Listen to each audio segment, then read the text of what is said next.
안녕하세요. 분석돌이 동산동스입니다. 이번 시간에는 2019년 3월 3월에 치러진 라리가 26라운드 엘클라시코 경기 리뷰를 다루겠습니다. 키포인트입니다. 두 팀은 모두 측면에 대한 대비를 세우고 나왔지만 정작 문제가 발생한 부분은 모두 중앙이었습니다. 치고받는 상황에서 승부를 가른 것은 수비수들의 집중력 차이였습니다. 홈팀 레알 마드리드가 4-3-3 포메이션으로 경기에 나섭니다. 어웨이팀 바르셀로나도 4-3-3 포메이션으로 경기에 나섭니다. 레알 마드리드는 바르셀로나의 덴벨레를, 바르셀로나는 레알의 비니시우스를 의식하였기 때문에 두 팀 모두 상대의 측면 공격에 민감하게 반응하고 대응하였습니다. 레알의 수비 대응은 4-1-4-1입니다. 바르셀로나의 덴벨레 쪽을 의식한 레알은 항상 측면 쪽 수비에 신경을 썼으며 기본적으로는 베일의 수비 위치지만 베일이 전방에 나가 있을 때는 모드리치, 카세미로가 번갈아 가면서 측면 공간을 메우는 수비를 하였습니다. 바르셀로나의 수비 대응은 4-4-2입니다. 바르셀로나도 역시 비니시우스 쪽 볼투입에 민감하게 반응하였으며 측면 볼투입이 될 때마다 라키티치와 로베르토가 바로 붙어주는 수비를 하였습니다. 카세미로가 덴벨레를 수비하는 장면입니다. 모드리치가 넓게 벌려 측면을 수비하고 있습니다. 레알은 이번 경기에서 덴벨레 쪽 수비에 신경을 쓰고 나왔습니다. 이번에는 바르샤의 수비 장면입니다. 비니시우스 쪽 측면 볼투입이 이루어지면 민감하게 반응을 하였습니다.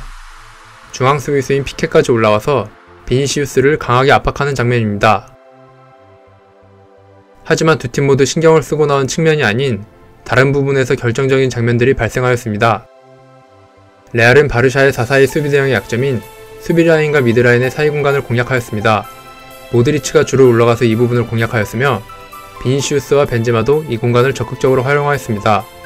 더욱이 바르샤는 메시의 수비 범위를 커버하러 부스케츠가 자리를 비우는 상황이 생기게 되며 라키티치도 공간을 메우러 적극적인 수비를 펼쳤기 때문에 상대가 이 공간을 공략해 들어오면 더 큰 위기를 맞게 되는 문제가 발생합니다.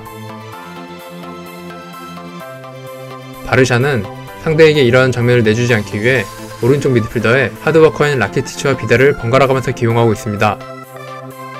모드리치와 비니시우스가 바르샤의 사이 공간에 위치하여 볼을 요구하는 장면입니다. 벤제마도 사이 공간을 이용한 플레이를 종종 펼쳤습니다. 모드리치는 이러한 플레이로 상대 위험 지역에서 연결고리 역할을 충실히 하였습니다. 레알의 결정적인 장면인데요. 모드리치가 사이 공간에서 이번에는 직접 슈팅까지 하는 장면입니다. 부스케츠가 자리를 비우고 나오자 레알이 이를 공략합니다. 반대편도 비어있기 때문에 측면까지 연달아 허용하게 됩니다. 바르샤의 빌드업 대응입니다. 바르샤는 메시가 중앙으로 내려와서 페너트레이션을 담당하며, 여기서 페너트레이션이란 공격을 완성시키는 것을 의미하는 것으로 공격 지역에서 패스 혹은 드리블 이후 슈팅까지, 즉 공격을 마무리하는 과정을 의미합니다. 참고로 빌드업은 공격을 시작하는 과정을 이르는 말입니다. 다시 본론으로 돌아가서 메시가 중앙으로 와 우측 공간이 비는 문제는 로베르트를 올려서 메웠습니다. 이 부분은 바르샤의 득점 장면에 결정적인 역할을 하였습니다. 메시까지 가담한 바르샤의 중원은 레알의 3미드를 상대로 수적 우위를 가져갈 수 있었습니다. 이러한 상황에서 바르샤가 레알을 공략한 부분은 레알이 바르샤를 공략한 것과 비슷합니다. 레알은 크로스와 모드리치가 수비 시에 전진된 위치를 취하고 있었습니다. 둘 모두 가세한 전방 압박을 펼치곤 했기 때문에 이들이 전진된 대응을 갖추고 있던 것입니다. 이로 인해 중원 수비는 카세미로 혼자 남는 상황이 발생하였고, 바르샤는 메시뿐만 아니라 덴벨레까지 가세하여 이 공간을 활용하였습니다. 또한 앞에서 언급했듯이 레알은 측면 수비 시에 중앙 미드필더가 커버하러 갔기 때문에 중원 수비는 더 헐거워지게 되었습니다. 결정적인 득점 장면은 다음과 같은 상황이 발생하였습니다. 중원에서 한 명이 부족하기 때문에 레알은 중앙 수비수가 올라와 이를 커버해야 하는 상황이 생겼고, 이로 인해 순간적으로 비는 공간이 발생하게 되었습니다. 또한 바르샤는 로베르토를 측면에 붙여놓았기 때문에 측면 수비수는 이를 수비해야 했습니다. 측면 수비수와 중앙 수비수 간의 간격이 벌어지게 되면서 허용하는 공간은 더욱 커지게 되었습니다. 라모스와 레길론이 달려드는 것을 이용하여 라키티치와 로베르토는 재빠른 연계를 하였고, 이 플레이가 이번 경기에 결승골을 만들어내었습니다. 레알 미드필더들의 수비 대응을 보시면 덴벨레가 중앙으로 이동하여 연계에 참여할 때 레알은 구조적으로 이를 막기 힘든 것을 볼 수 있습니다. 모드리치가 자주 측면을 커버하러 갔고, 이로 인해 레알의 중원 수비는 더 헐거워지는 문제가 발생했습니다. 바르샤는 이 공간을 적극적으로 이용하였습니다.